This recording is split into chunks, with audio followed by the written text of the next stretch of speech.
I'm Dr. Ryan Stanton, and the doc is in. As we're now over 2 decades, in fact pushing that 3-decade mark into the opioid epidemic, we're now seeing this full transition to fentanyl being the main drug of concern. We started with prescription opioid-based medications, then to heroin because of the cost and potency, and then fentanyl, again, cutting the cost and increased potency there.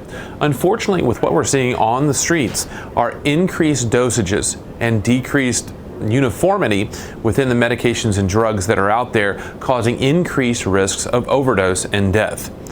With the way this being mixed out there, we're seeing batches that may have very little fentanyl in it and others that may have many times over fatal doses of fentanyl.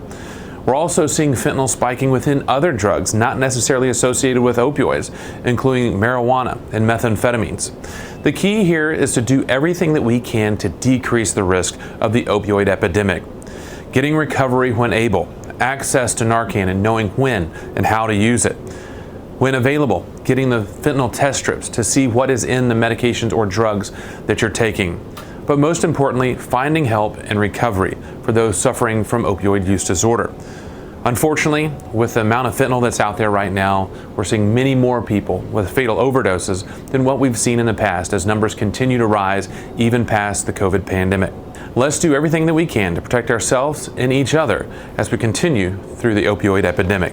You can join the conversation on our Doc is In Facebook page and at Everyday Med on Twitter. I'm Dr. Ryan Stanton, and the doc is out.